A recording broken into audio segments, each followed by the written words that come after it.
Kain tayo. Rice, noodles, suka, laham, mga remaining food. Ayan. Habang yung anak ko, ayan. Ayan, oh. Marcheska, yung anak ko, ayan.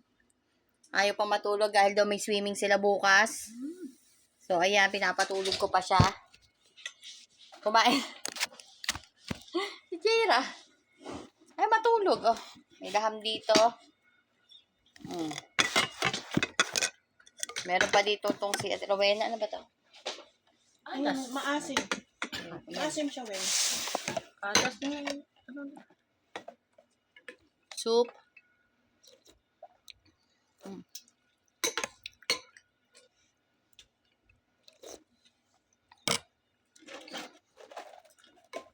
Nilagyan mo ng maanghang. Maanghang talaga. Hindi, kasama siya. Ah. Wala akong nilalagay na maanghang niya.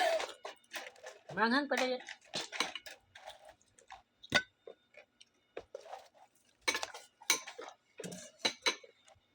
Oh. Baka gusto nyo. Kumain lang kayo ng kumain. Dahil kukunin ko yung ketchup. Ketchup na may konting kanin. Mag-ketchup kayo. Sino may gusto, sabihin lang. Ito yung ano. Ang dami suka. May kilos. Natulog na kaya? Madilim eh. Kanina sanay siya matulog ng madilim. Hindi ka natakot. Asang kakoy ate niya, ayun daw sa tabi, tulog na. Ikaw kako, gising pa? Hindi na natutulog madaling araw. Ano sir nila? School? Gano'n? Hindi. Sa mga children. May resort kasi sila, Kuya Emmet. Doon sila maligo. Walang bayad ng Wala. pagkain ng nila. Hindi din, libre din pagkain. Ano ba? Agad lahat ni Kuya Emmet. Sa inyo, Wen, malapit may dagat? Ha? May dagat? Oo, sa amin may dagat. Pero mayroon naman. Malapit? Malapit sa dagat.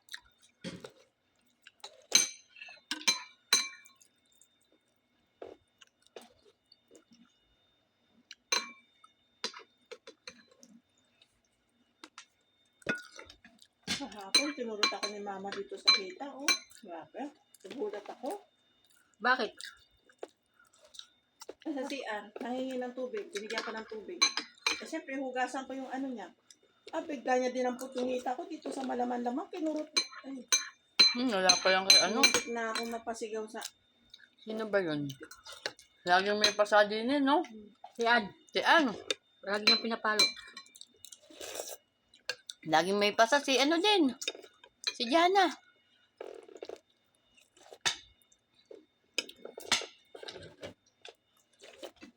Mangurot yun. Mangurot talaga yan.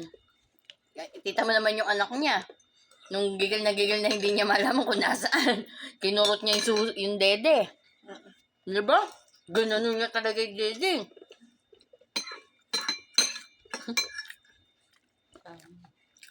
Sa kanya inahablot talaga.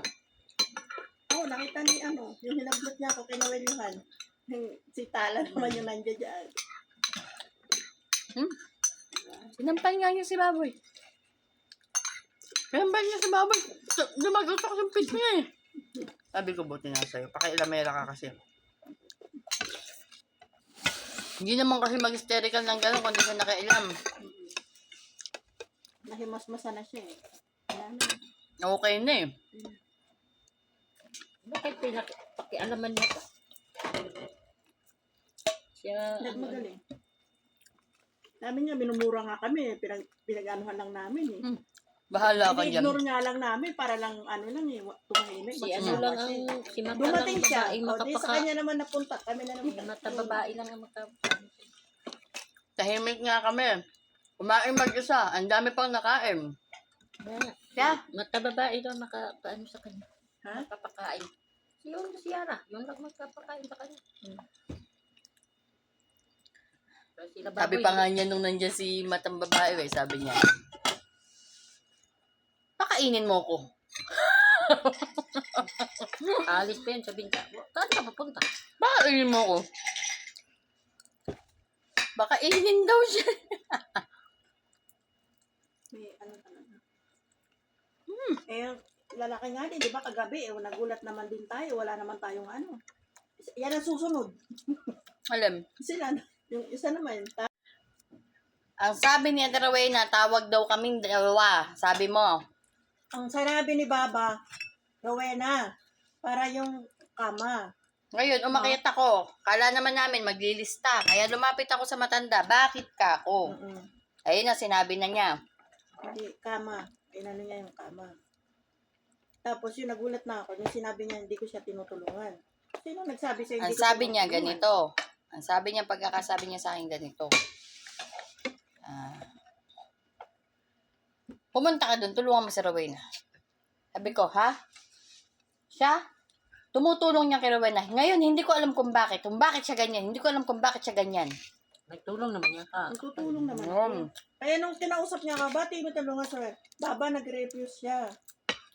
Oh. Kaya pinatawag ka para marinig niya yung side mo. Eh, totoo naman nagre-refuse ka pag tinutulungan kita, di ba? Pagka konti lang, talagang si Ate Rowena, hindi niya papatulong Oo, yan. nag-gets ko nga. Kaso ayaw nga nila ng gano'n. Eh di, ang gagawin mo na lang sa susunod, pupunta ka na lang sa loob. Ganun niya ginagawa ko. Kunyari, tutulungan mo. Hindi ganun niya ginagawa ko. Ito naman kasi. Ikaw lang naman ang ginaganyan niya. Hindi naman yung lahat. Nagkataon lang nga eh. Nagkataon eh. Yung iba wala naman. Hindi naman sila, hindi naman sinasabi. May kasi iba-ibang tao eh. Ako na kung sunadahan ng ganyan eh. Hindi ako. Wala tayong choice. Si John na, si ano. Wala sila. Wala naman problema yun eh. Part yun ng trabaho eh. Kung gusto nilang ano, di sabihin nila kung anong tatrabahuin. Pero pag sinabing ano, eh, syempre, ganun lang yun. Hindi naman lagi. Ngayon wala na, nag-widget na. Pinapos ko na. Mm. Ayun, sabi ka ako nung may Maria, tawag ako. Kaya yun. Ang ganda pa ng pasok niya. When Ara, ang linaw pa, lang ang bingi ako, tatlo lang tayo dito, iba pang pangalan, mabangit. Minsan kasi ang tinatawag niya, Ara, pero Rowena. Minsan naman, Rowena, pero Ara. Minsan naman, pupunta si Rowena doon. Yung pala, ako ang kailangan. Mabuti sana kung sabi niya, when Ara and Rowena. Okay. Eh wala eh, Ara lang, Ara, when Ara. Saka may iutos mag-ano na aquarium. Hindi tapos na si Aga. Ay, ano ko, baka mamamalengke. Baka. Kasi tumitingin na naman siya sa telepono niya eh. Tama na, babe. Di naman yun. Di naman yung mamalengke, sabi ni Matanding eh. Ba't ako nahanap? Di baka nung time na itatanong lang. Baka namimiss ako. Ako naman kasi, busy naman dun sa loob kumuha ng mga gamit. Pinainan. Basta iniwan ko na siya dito. Pumatok na siya dito. Ako naman, iniwan ko na siya. Maya-maya, sumunod na. Pumunta naman sa taas. Yun na, ganun lang. Pumunta naman nga pala siya doon sa labas eh. Naglilinis ako nung ano ni Baboy. Nakita ka? Nakita niya ako eh. Hindi man siya lumapit. Hindi mo pa kanya. Nabuang na. Baka nalimutan niya. Hindi ko alam, babe. Minsan naman, malimutan niya yan eh. Inuutos yung ano lang naman ng ano sa atin.